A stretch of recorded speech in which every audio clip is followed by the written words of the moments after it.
Salut, je m'appelle Jeanne et j'ai 23 ans. Jamais de ma vie, je n'ai pensé que je me retrouverais dans une situation aussi folle que celle-ci. Cela a commencé il y a environ 2 mois. Je traversais une période assez horrible après avoir été trahie à la fois par mon petit ami et ma meilleure amie. Un soir, j'ai touché le fond. Alors j'ai décidé d'aller dans un bar et de me défouler un peu pour essayer d'oublier la douleur. J'ai choisi le bar le plus chic de la ville, qui se trouvait sur le toit d'un hôtel de luxe. Il y avait même une piscine sur le toit.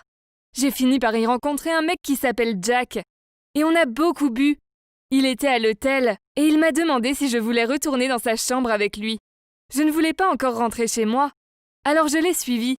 Mais quand nous sommes entrés dans l'ascenseur pour descendre au 3e étage, j'ai réalisé que j'avais laissé mon téléphone au bar. Je lui ai demandé le numéro de sa chambre et lui ai dit d'y aller. Et que je le rejoindrais là-bas. Heureusement, mon téléphone était encore là. Alors je l'ai pris et je me suis dirigée vers la chambre où il se trouvait. Quand j'ai ouvert la porte, il faisait noir, à l'exception de quelques bougies clignotantes. Wow!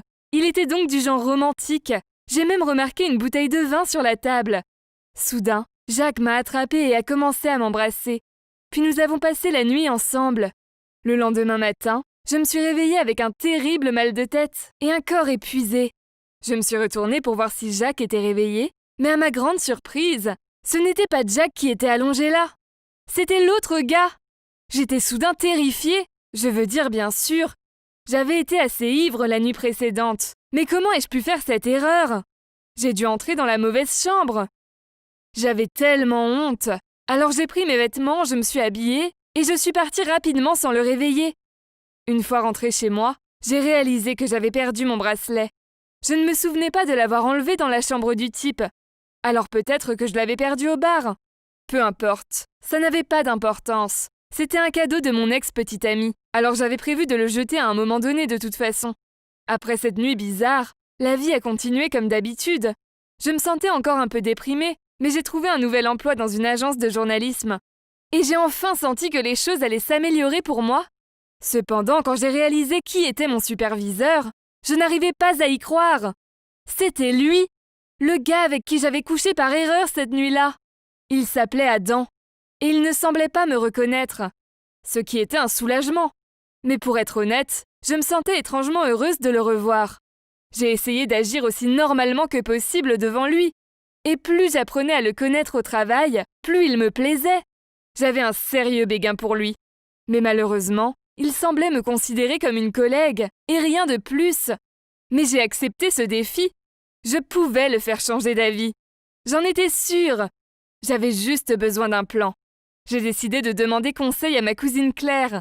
Nous sommes très proches. Étant fille unique, nous avons grandi ensemble comme des sœurs. Et nous avons toujours partagé nos secrets les plus profonds l'une avec l'autre. Lors de la fête de ses 22 ans, j'ai décidé de lui demander comment je pouvais faire en sorte qu'Adam m'apprécie. Mais avant même que je puisse lui demander, elle m'a dit qu'elle avait quelqu'un à me présenter, son petit ami. Oh, je ne savais même pas qu'elle en avait un. J'étais excitée de le rencontrer. Mais quand il a passé la porte, j'ai été choquée. J'en suis restée bouche bée. C'était Adam. J'étais tellement déçue et bouleversée. Je ne pouvais pas continuer à craquer pour lui. Il sortait avec ma cousine. C'était juste mal barré. Bizarrement, Adam a commencé à me prêter plus d'attention, maintenant qu'il savait que j'étais la cousine de Claire. Mais ensuite, les choses se sont retournées contre moi. Au lieu que cela me fasse arrêter de l'aimer, je l'aimais davantage. En fait, nous sommes devenus assez proches. Un soir, notre agence a organisé une fête. Et Adam avait trop bu, alors j'ai proposé de l'aider à rentrer chez lui. Dans le taxi, il m'a dit que Claire et lui avaient des problèmes. Il a dit que c'était de sa faute, parce qu'il ne pouvait pas s'empêcher de penser à une autre fille avec laquelle il avait eu une aventure d'un soir. Le problème, disait-il, c'est qu'il ne savait même pas à quoi ressemblait cette fille. Il était complètement saoul et n'avait pas vu son visage clairement. Il s'est avéré qu'il avait pris la chambre d'hôtel comme surprise pour célébrer un mois de relation avec Claire.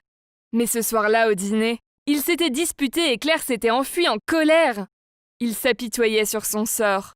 Alors il a beaucoup bu et a décidé de passer la nuit à l'hôtel quand même s'il était seul.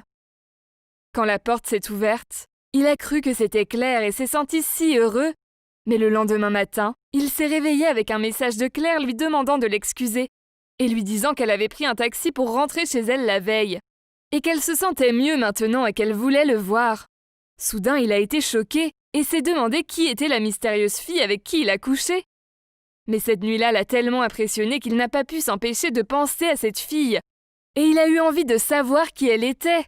Comme il me l'a dit, mon cœur battait si fort que j'ai cru qu'il allait exploser. Je ne pouvais pas lui dire que j'étais la fille mystérieuse, car cela pouvait sérieusement ruiner la relation entre lui et ma cousine. Alors j'ai choisi de me taire. Pendant les jours qui ont suivi, chaque fois que je regardais Adam, il avait l'air si déprimé.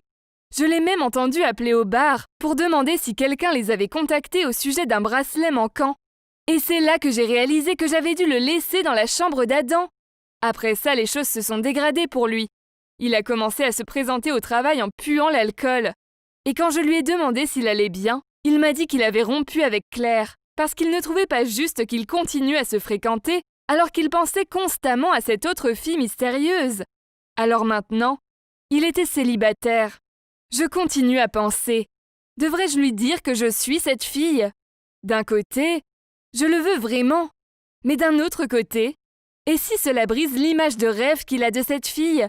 Je ne suis qu'une fille super ordinaire. Et aussi, je ne veux pas faire de mal à ma cousine. Elle ne me parlera plus jamais si je finis par sortir avec Adam. Ah, c'est un tel dilemme. Je ne sais pas quoi faire.